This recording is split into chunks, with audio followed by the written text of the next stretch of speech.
Hey everyone, welcome back to this episode of Chamber Talk. I am with Charity Haderlie. Charity, thank you so very much for being here today. Of course, my pleasure. So tell us a little bit about you and your story.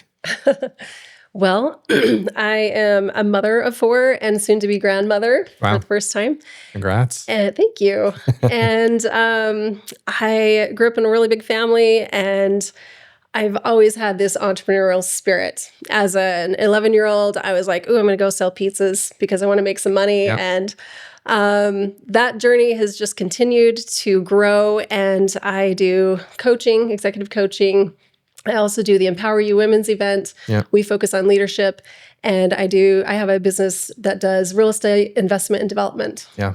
So full gambit of things that you're involved in. I know that from conversations you and I have, you've got even more aspirations and things to kind of get involved in.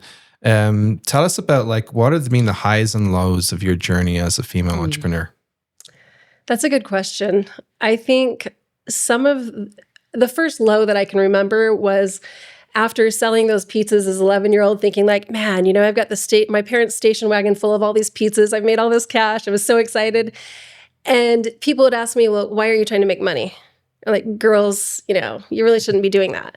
So that was like my first taste of, girls shouldn't be doing these things, standing out, whatever. And that caused me to step back for a while. And so that was one of the lows. And I've seen different subtle, messages like that, where it's like, hey, I'm starting to do this. And then you're kind of like shut down a little bit. And I think sometimes it's not necessarily a personal attack. It's more of social conditioning. It's more of maybe ignorant comments that we take personally. And so learning to just kind of shut that out and realize, you know what? Making money helps magnify your influence. It's not good or bad. Some of the highs of my career have been just seeing the transformation within a client, seeing them go from, I am stuck and I don't know what to do and I'm about ready to sell my business, to, wait, there's a more simple way. There's something else I can do, and I can maximize my income and shift the way I'm doing it and simplify it. That is very rewarding for me to see that. And then also, I do love the Empower You event. I love speaking on stage, and I prefer that to speaking in front of the camera, to be honest. Yeah. But speaking face to face with someone and seeing the light go off, seeing them think, you just see that transformation, that inner world changing to where now they believe in themselves. Now they see something different. That is amazingly rewarding to me. That's awesome. The Empower You event you did last year, had a little bit of involvement with that and got to see this wonderful display of just awesome females in the area that are doing great things. And you kind of help really kind of bring the vision to a reality with that. And so planning on doing that again this year?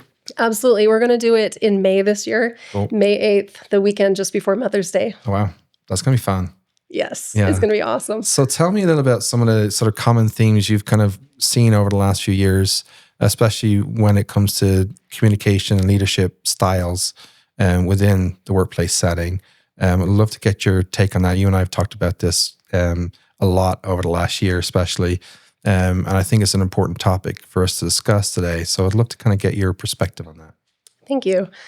So one of the things I've noticed is there's a difference between it. It's not necessarily men versus women, but there's different communication styles. One example is a multi-focus person, communicator, versus a single focus. So a single focus communicator, the way to communicate with them is very direct. Like, hey, I want to raise, hey, let's do this. It's very direct, it's very single focused. And the multi-focus communicator is like, here's the backstory, kind of here's the lead in, here's why we need to do this. Right. They see the overall picture and vision.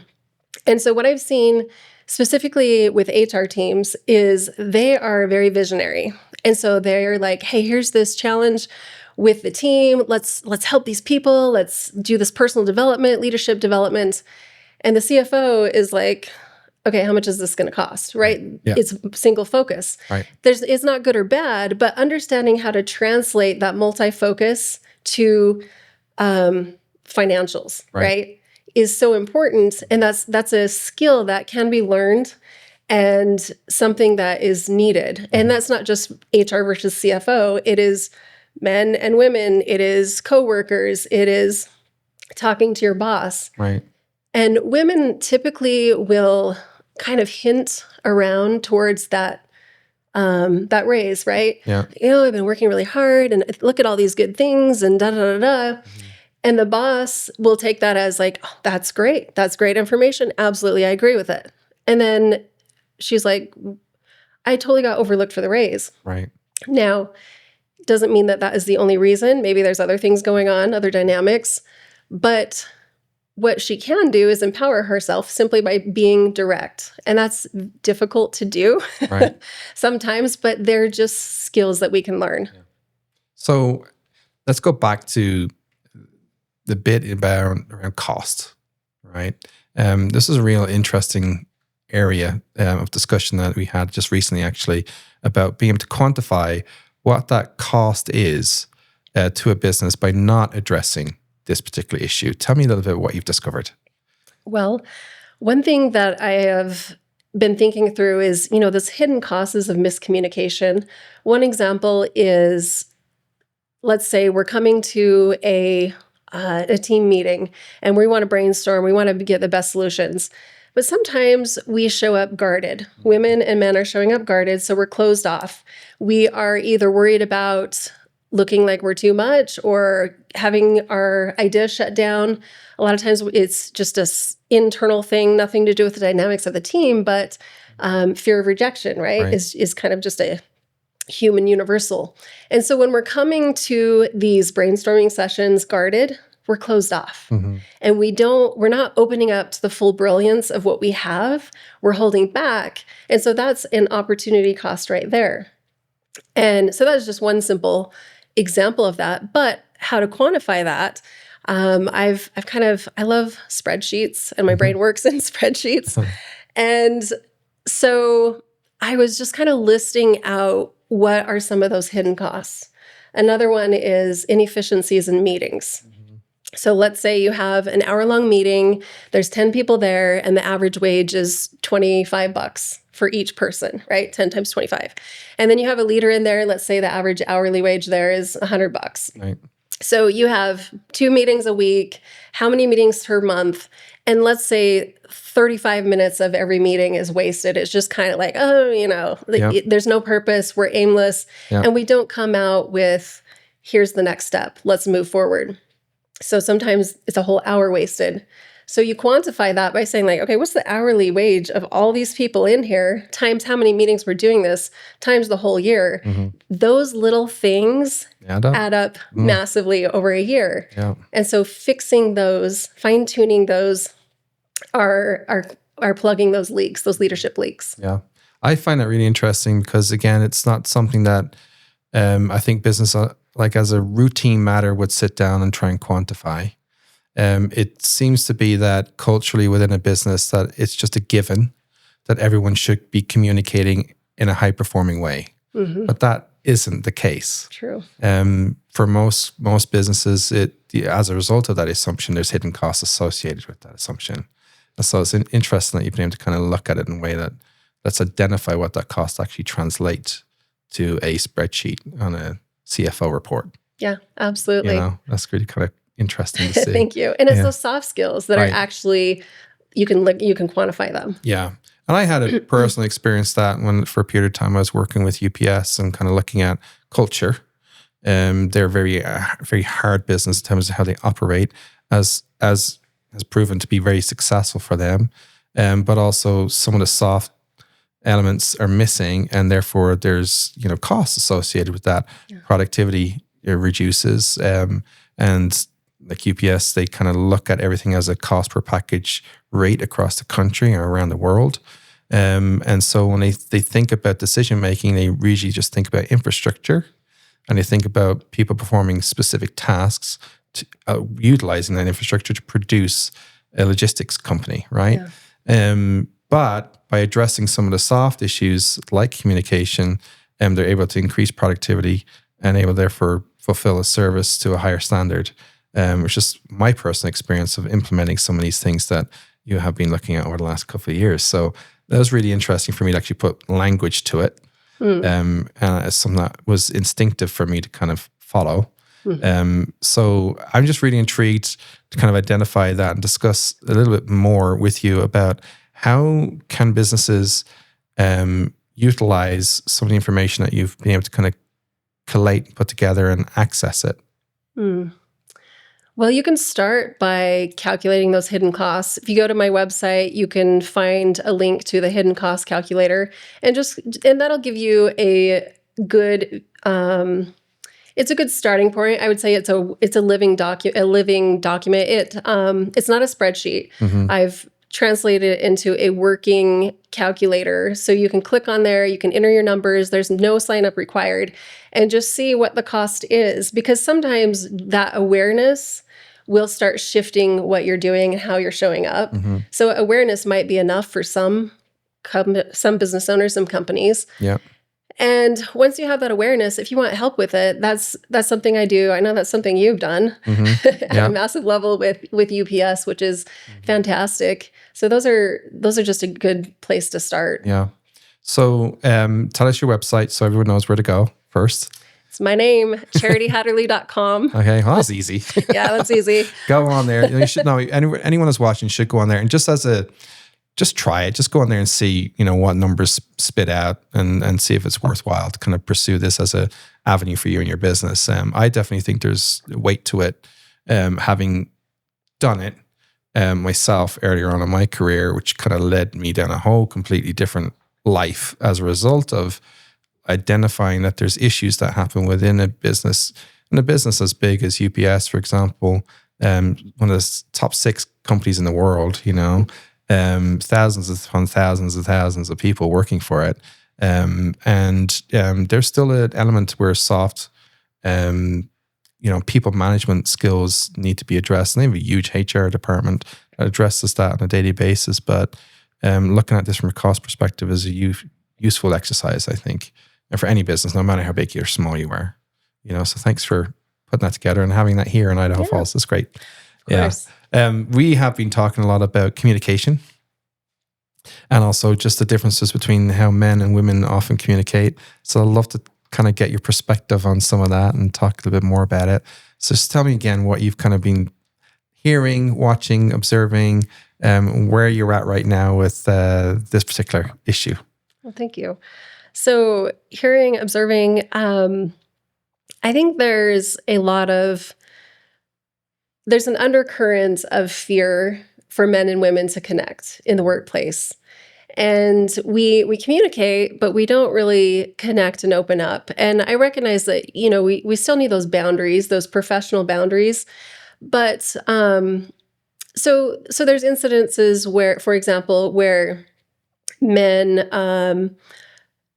good men, there's a lot of good men, but there are some terrible men who create challenges for women or for anyone. And so they're showing up guarded. They're a little bit nervous to hire or even promote this woman, because then it means like, oh, we're going to have to work together. And I don't want anything to go down where I lose my career because she accuses me of this or anything happens.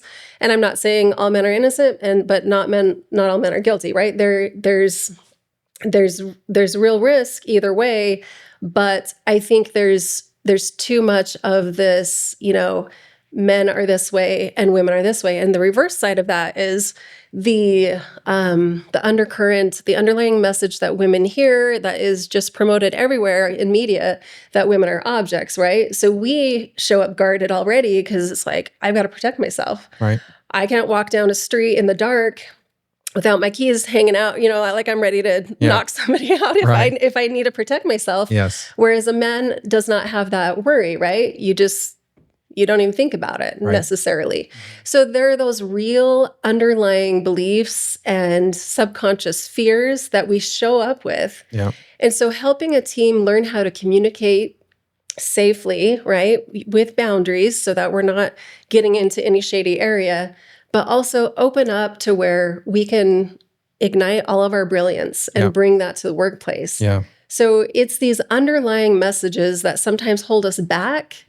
And so addressing those and bringing safety into the workplace, not just psychological safety, right? But sometimes what that means is bravery. We talk about safe spaces. Oh, it's a safe space. I can just be who I am. And that means nobody's going to challenge me, that's kind of how it's interpreted. Yeah. But what we need is brave spaces in the workplace, brave spaces in our community. And by brave spaces, I mean, I'm not afraid to say, hey, let's challenge this. Let's think about this in another way. Yeah. And I'm not perceived or shut down for being a witchy woman or whatever the case, right? Or trying to outshine my boss. Right. I can just show up with my brilliance. You can show up with your brilliance. We're not dimming each other. We are building, I'm not stealing a piece of your pie. We bring a whole pie together, Right. And it expands. Yes. And so with that, you and I have been talking about the differences between the female perspective and the male perspective, and trying to find ways in which we can bridge the gap a little bit, because I know men come guarded, and there's more good men than there are bad men. Absolutely. For sure. But the good men are coming into the workplace guarded, because we're fearful of an accusation or a misunderstanding. And I also wake up every day. I've told you this. I wake up every day. I say my prayers every morning. And honest to goodness, I'm asking God to make sure that I don't say anything idiotic. I was like, please limit the amount of idiocy that comes out of my mouth today. And mostly because I actually really do love and adore the women that I work with on a daily basis. And I don't want to have my male brain sometimes say dumb stuff, Equally, I've been on the receiving end of some really kind of awesome zingers that I've got from some of the women that I've worked with over the years. And so we're looking at putting an event together to help address some of those issues. I'm also feel very weighted by the stat that 4 in 5 suicides are male in this country. And I think communication is a part of that issue, and want to find ways in which we can better communicate to males in general, but also our younger males in particular. But also I'm a father of 2 daughters who I want to see thrive and grow in this world and conquer it. Yeah. And so I'm coming at it from that perspective too. So we've had some really great conversation about that. And so we're looking to host an event to address that, as well as some courses and programs in partnership. So I'm really excited to do that with you, Charity. So I am grateful to do that with you as well. I think it's going to be fantastic. And on a personal level, kind of what started my journey of speaking and helping shift people's mindset, beliefs, like the internal world, the self-leadership. I lost a brother to suicide. And excuse me. And so helping people heal, I think healing is a leadership skill that is not talked about. True. It's this woo-woo thing, but really healing, being able to heal those triggers, feel that I can be a whole person, and I don't have to worry about what I am and what I'm not. I can just be. Like, that is the overall goal, right? That may be like the kumbaya goal. Yeah. But we've made improvements. And I've helped people make improvements. You're working on that, the culture within the chamber and all the membership and even this community. There's been a lot more awareness happening with people who are recognizing, okay, there's something more here. It's not just about the words I'm saying. Like, this whole system inside of me needs addressing, and so it's time to do that. Yeah. And they're not soft skills. Well, they're desperately needed. And so I'm excited to work with you and partner with you on this and Thank you. Launch this over this next year. There's lots of really great things coming up that we'll be announcing over the coming months and weeks. So thank you so much for being here today to share that. And thank you to you all for tuning in today to our Chamber Talk podcast. You can come and watch this on our YouTube channel, visit our website, idahochamber.com, and we'll see you next time. Thank you.